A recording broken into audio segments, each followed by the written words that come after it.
Hello, everyone. I am Melissa Forziat. I'm a keynote speaker and the host of this Halt and Catch Fire rewatch podcast. Now, when I speak, my topic is something that I call Take the Doughnut, which for me is another way to say carpe diem. It's all about going after the things that you want in life. Something that I wanted to do this year was to rewatch the show Halt and Catch Fire, but this time talk about it with other people. So the way this started, for those of you who are just joining in for the first time, I started by doing a rewatch of the series, watching each episode and talking about it. I also started to interview cast and crew from the show to learn about their experience of making it. And now I'm doing a series of special bonus interviews with people who know specific subject matters that are dealt with in this show. And today we're going to talk about the cars of Halt and Catch Fire. Obviously, this show is set in the 80s and 90s, so we get to really look at some cars that are more period piece cars from a little bit further back in time. For those who are brand new to the show Halt and Catch Fire, we're going to try to keep this spoiler free for you so that you don't have to feel like you can't listen to anything because you haven't seen the show. Just watch the whole interview. If you're interested in cars, if you're interested in knowing more about the show, just listen in, and we hope that we can give you some interesting information here. So I'm really excited to introduce today's guest, who is Antoine Potten, who is the webmaster for the Internet Movie Cars database, which is IMCDB. He started the project in 2004, and the IMCDB is a website containing an inventory of cars seen in movies and TV series as well. Antoine contributed to the Halt and Catch Fire page. So welcome, Antoine. It's so good to talk with you. Hello, thank you. So indeed, the site was created now 20 years ago. It was a big project. I was not the original creator. I just took over the project less than 1 year after the creation. So I've been one of the main contributors of the site in the early years. And indeed, I contributed to the Halt and Catch Fire page because I was myself watching the series, which I liked. So there was someone else that was originally making that page on the side, but since I watched it too, I completed what the other person was doing on the page. I'd love to know a little bit more about your background. What brought you, what led to your interest in cars, and what it led to your interest in cataloging cars for this TV show? So like many boys, when I was a kid, I liked cars. So when I grew up, the idea of listing cars in movie was something that I had in my mind already. And someday I found that someone started that project and was searching for people to help. Since I was watching a lot of movies, and at that time it was a good idea to join. So I helped him. Since I'm a programmer, I had the technical knowledge to help him to make the site better, because the one that created it had such some limited technical knowledge, so I could help for that. And since I had more time than him back then, I took over the project completely. Indeed, I liked cars. So when I was watching movies, it was often also movies with cars in it. So when there was a car chase in movies and things like that, it was the kind of movies that I was watching. But of course, there are other movies with just cars used regularly, like the series here. When I was watching that series, I was adding cars to the site, like for every other series that I watch. So that's how I simply contributed to that one. It was one of numerous series of which I added pictures on the site. This is so interesting. So another question about the IMCDB as a whole. Tell us about the scope of that project. How, is every show and movie being cataloged? Which ones are getting cataloged? What could we look for? Originally, it was just movies and just cars with a role in the movie. Then we extended to the TV series and a few other things, like some documentaries in case they are really interesting for the cars, or music videos, some animation stuff. But we try to put limits because we cannot list everything. So we don't want to list every single YouTube video or news reels or things like that. It's really too much, but we try to stay on the subject of movies and TV series. And for the cars, we also extended, because originally, as I said, it was just cars with role, but we also included background cars. And in some times, there are people that add really too many cars, so a car seen for less than a second in far background and things like that. So we try to also limit to the cars that are actually really visible in the series and movies. Okay. This is great to know. For those who aren't as familiar with the show Halt and Catch Fire, let me do a little bit of setup about what this show is. So Halt and Catch Fire is a show that aired 2014 to 2017 originally, but it tells the story of a team of main characters, let's say 5 main characters. They all have different technical skill sets, and they're at the forefront of major tech advancements, mostly in the computer industry from 1983 to 1994. It starts with PCs, personal computers. We evolved to community game and chat forums. We see a little bit with antivirus software, World Wide Web, everything that we saw in real life during that time. For a period piece like this to work, everything has to look like it is properly from that time period, and that includes the cars that we see. We see a lot of cars in this show. And I can attest to the fact that there are a lot of cars listed on the IMCDB site for this show. There was obviously a lot of love for this show on your team. So how was it decided who would contribute to the show? I believe there were a few different people contributing. Indeed, usually it's the first one that wants to add a series, a show to the site. It creates a page and he adds vehicle. If he just adds a few and does not have time to continue, he puts a comment saying someone else can continue and things like that. Also, if someone sees that there are some vehicles missing in the episode already covered by the original contributor, anyone can add what was missing. We try to we try not adding vehicles from episodes that were not yet covered by the original contributor of the page. So that avoids people trying to add the same car at 2 different moments. But there is some unspoken rule of the original contributor continues and others can contribute for the previous entries.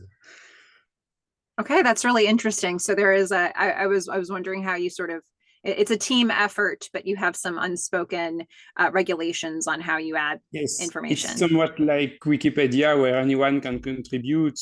We have regular contributors, there are some administrators and some visitors sometimes that add 1 or 2 series just because they want to contribute and we never see them again. So it's really different kind of profiles, and there are some people that are on the site since the beginning also. So you were interested to contribute to this show because you were watching it. So what made you interested in this show? Because of my profile, since I'm working in computers as programmer, I like movies that are some between historical and fictional. For example, there was a movie a few years ago, Pirates of Silicon Valley, that tells the story of Bill Gates and Steve Jobs. And this kind of movie that's close to the facts of the history, but in a somewhat romance way. I like to watch that. And in case of Halt and Catch Fire, there are lots of reference to actual events of the creation of the first compatible computers and things like that. So I like that's the fact that it was close to the history, but still in an interesting way, because there are all the development around that with how do you say that, the change of plans, because they plan something, it does not work, they do something else, unexpected events, etc. Yes, absolutely.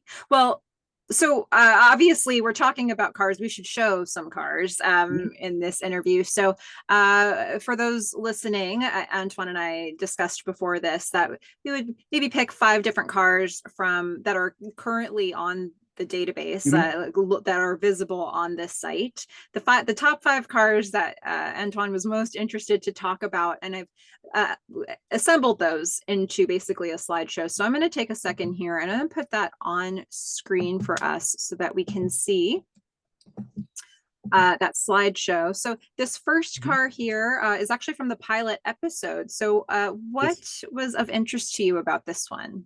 So this one was in since the first season, since the first episode, as you said. First, it was a car that I liked. It's the one that I remembered from the series when you contacted me, because I watched the series when it came out, so it's now a few years ago. But I remember that car was in it, and indeed it was one of the main cars because it was used a lot at least in the first season. I don't remember how long it was used, but since the beginning. One of the details is that you said they had to use cars from that period, and here the series starts in 83, but the car is from 86. The model itself existed in 83, but that particular one is 3 years too young, probably because, as somebody said in the comment, it was probably difficult to find a car from the first series, because usually the oldest ones are maybe more difficult to find when the car is not yet well known.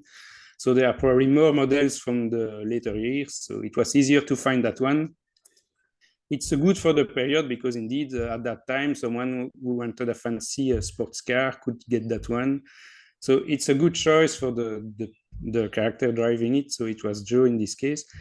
So the year error is not a problem, because for most of the people, they will see, yes, it's a car from the 80s. Even me, who likes cars, I would not notice that it was not exactly the right year. So for the people of the site, of course, there are lots of errors like that in series and movies, but for the general audience, it's really not a problem, I suppose. It's so interesting to see, like, they really did try to match the time period when they could, but some details are really difficult to match. And the cars themselves, so it sounds like this one was 3 years too young, but let's go ahead here. This is the second one that you had on your list. Now, this one is actually from the series finale, so we're not going to spoil what happens in the show, but tell me what interested you about this car. But in that case, it was just an anecdote. In the comments, there was someone that was complaining that the guy was in front of a part of the car, because then the car was less visible. It's the thing that when we make captures for the site, we like to have full view of the car with different angles, etc. It's not always possible to find them. And indeed, because when they film the car, they try to show them well, because it's part of the movie material and series and shows. But we don't always have interesting view. So when people analyze the car to identify precisely the car itself, sometimes they complain that the guy is in front, etc. Because for us, when we analyze this picture, it's just car pictures. Indeed, in the show, you want to see the actors, but for us on the site, the interesting part is the cars, not the actors, of course. And so this one, for example, it's newer,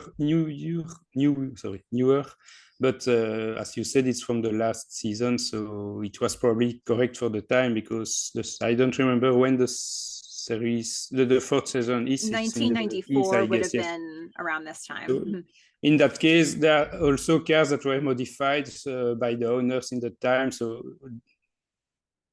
there are sometimes cars seen in the series. If they were the actual car in the series, they should be unmodified, but 20 or 30 years later, the car is heavily modified. But it's also details that only people that know cars very well notice, because for general audience, yes, it's again a car from the 80s, and it fits well in the series. Okay, so this one, you see some modifications here that suggest that they were done after. I don't remember if it's that one particularly.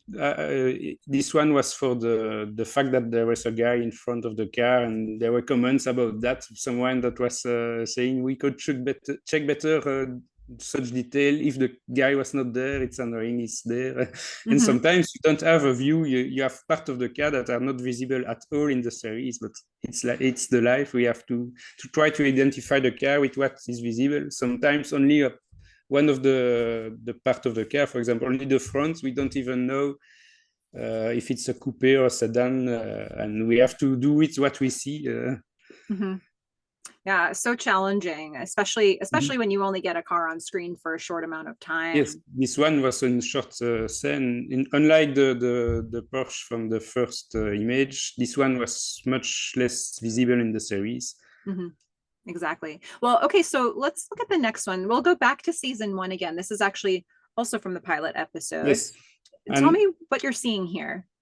This one, I remember it was also in the comments, someone that mentioned the car looks very, very new for a car that was back then. In the series, it's supposed to be something like 10 years old. And back then, the 10-year-old car, especially a family car like that, was usually not in such good condition.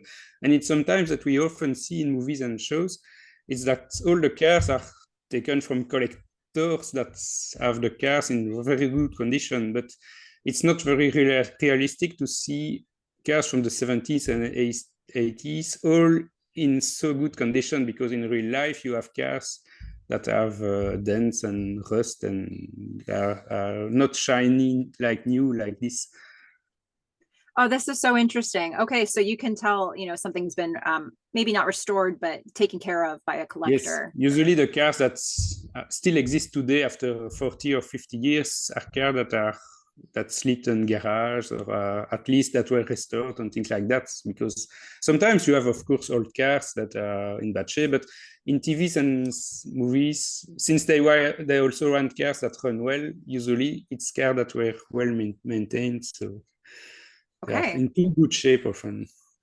Okay, this is good to know. All right, so let's look at the next one, which is also from season 1, but this one's from episode 105. This is from this isn't a spoiler to say, but this is from a scene where there was a community festival. It was something called Whack-A-Dotson, this event, and it was a fundraiser, so you could pay to hit this car with a baseball bat. And so we see a character who's on top of it right now. He's paid a lot of money to hit it a lot of times. But what interested you about this car? In this case, it's sometimes that us car enthusiasts do not like. It's when they destroy old collector cars in movies and series. But for this one, we were not sure, did they destroy a good car or not? Because the car was seen in good condition in backgrounds at some point. And then when it's destroyed, we don't see the damage directly on the good car. I mean, for example, here the roof is already completely destroyed, but it's possible that they took a car that did a rollover that was already quite damaged. They quickly repainted it, and then they made like if it was being destroyed on the show, even if it was already in pretty bad shape.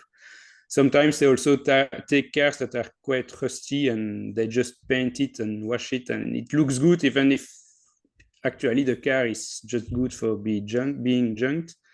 And sometimes, unfortunately, they take cars that run very well, that are in really good state, and they destroy it just for the show. And that's sometimes something that most of the people on the side don't like, because since we like old cars, old cars. We like to see collector cars like that. It's nice to see a car that survived 40 or 50 years, but when you see they destroyed just for a few seconds of a sequence, it's sometimes annoying. But in this case, I hope that it was just an old car that was made to look good for the show. That's a really interesting point. For those of you who feel upset that this car is being destroyed by Joe, just know that everybody feels upset by Joe at the very beginning of this series. I think he's a very upsetting character at the start, but just stick with it. He'll be okay. But yeah, okay, so that's really interesting. I believe we have one more here. This one. Yeah, this one's from 209. This is from almost exactly the halfway mark through the series, and this is from an episode where they're going to see a character in a garage for most of the episode. So what are you seeing with this one? Actually, this one has no role. As you see at the bottom, there is written background vehicle, so it's a car that's just there to fill the garage.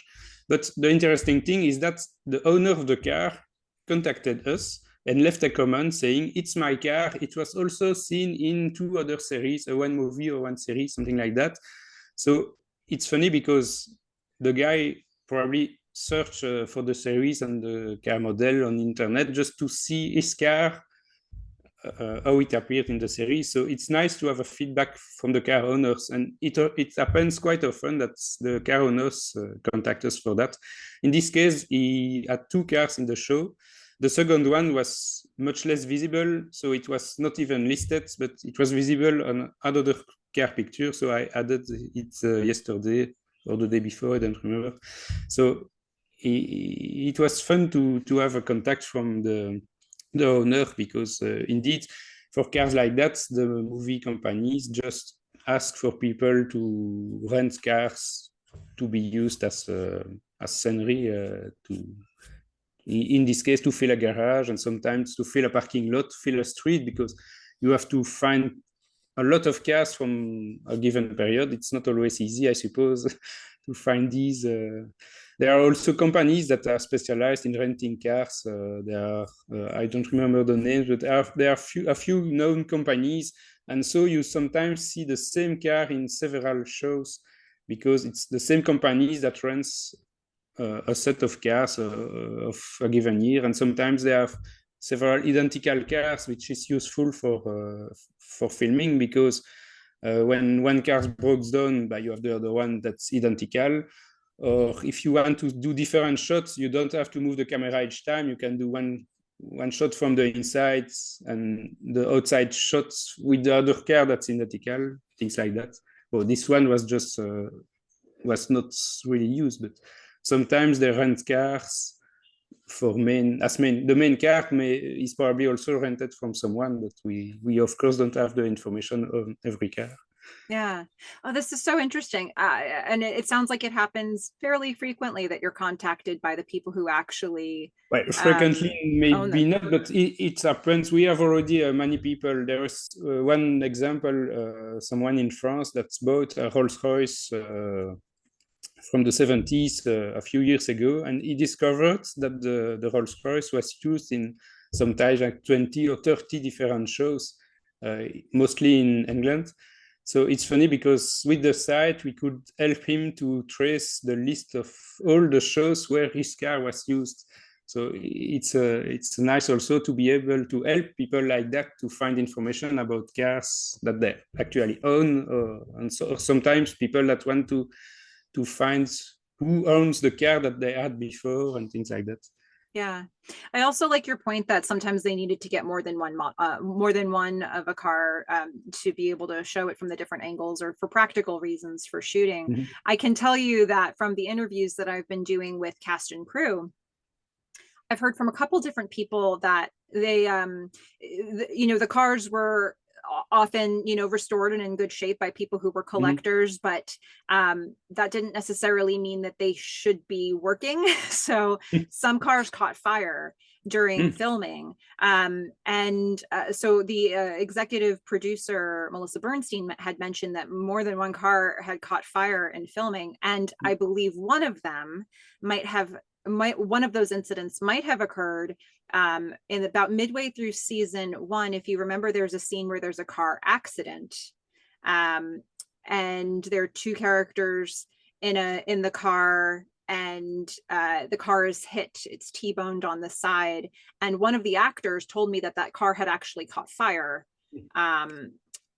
Or one of the cars had caught fire. Either it was the car with the camera on it, or the car that they were driving while they were filming that scene. So it is tricky when you're dealing with older cars, but you're trying to make them, function like they're like, this is the time period that we're looking at.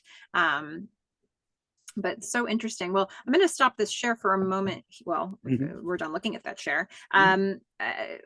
From what you remember from watching this show, do you remember if, were there any cars that were particularly challenging to identify, ones that you really wanted to log on this site, but maybe scenes that you struggled to identify? And what would make a car challenging for you to identify for the purposes of this database?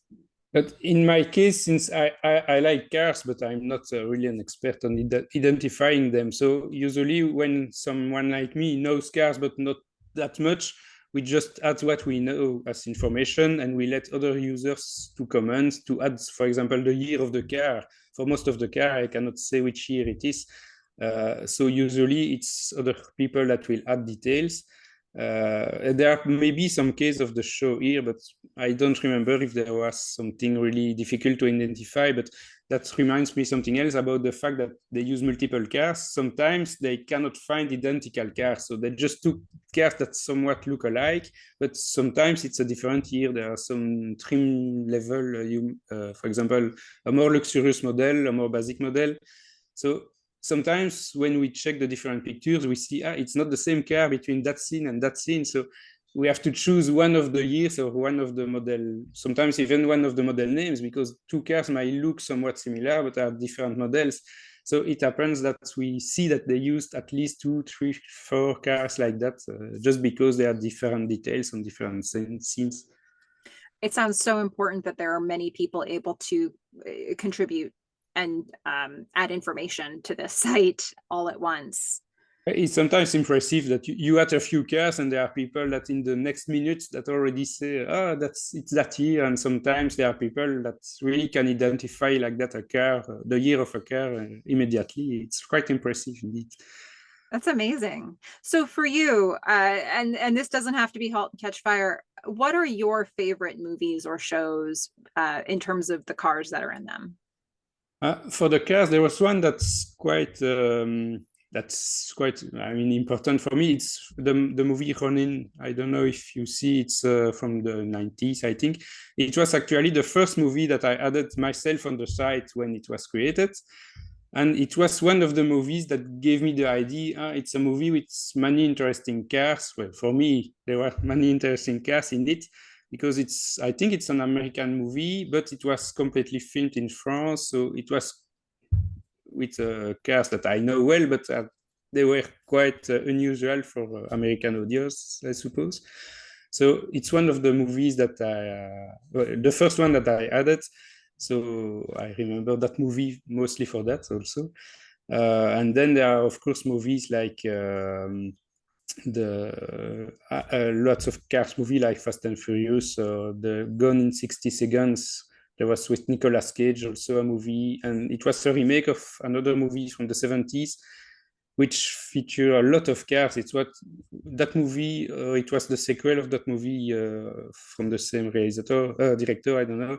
It was, at some time, it was the record of the most of the cars used in a movie, because there were car chase and accidents and things like that. But it was really, for the whole movie, you had only car chase all the time. So at some time, it was the record of the number of cars used, the number of cars destroyed in a movie and things like that, which was beaten later. There was also the Blues Brothers movie, I think, that was some kind of record about that. So when I was the most active on the site, I like to see car movies like that. So now I don't have time anymore to just watch movies, to add cars on the site. I still continue to contribute on the site, but it's much less than before. Are there any shows or TV or movies now that you do still contribute to the site for more actively? But usually when I add a series, it's when I watch a series with my girlfriend, I notice that there are some cars that are not on the site, or the series itself is not on the site. But since we watch together a series, I cannot pause the series, make a capture and continue again, because it's a nightmare for the people watching the series. So in that case, after we watch the series a few days later, I just go back to the series and try to make capture of the cars that I saw. It's less efficient, but when watching series with other people, we don't have choice. Sometimes I watch a series myself when I have time, but it's not often. So I don't watch a lot of series nowadays. I watch a series, but not for the site anymore. So. Okay. Well, is there anything else before we go? Is there anything else that you wanted to make sure we know about the work that you've done through the IMCDB for Halt and Catch Fire? I don't think there is so much more to say. One funny anecdote, not related to the site itself, but since I watched the show, the ringtone of my cell phone is the theme of the series. Okay, in the episode 5 or 30 of the third season, they changed the music at the beginning a little. They added some rhythm to it or some additional instrument. I don't exactly know what they added, but it was more musical than the opening music of the first episode. So I used that one as ringtone since a lot of years now. So Oh, this just is so one great. anecdote. So you really love Halt and Catch Fire. I love it. Yes, I Oh my really liked goodness. that show. It was really a nice show. Yeah, I just have to say thank you very much, not only for doing this interview, but as I've been doing the rewatch and doing my podcasts about each episode, I sometimes will go to your site because I'll be interested in one of the cards that's featured, and it's always on your site. So you and the team did a really good job in adding Yes, content. a lot of people did a really good job because it's a really a teamwork because myself, I just did a small part of the sites. I'm maintaining it, but the content is really the result of the work of a lot of people. So thanks to them for that too. So to everybody who contributed, thank you. Thank you for all of your work. And thank you, Antoine, for doing this interview and sharing some information with us. And to everybody who is watching this right now, I hope you enjoyed this interview, and please go out there and watch Halt and Catch Fire. Bye, everybody. Goodbye.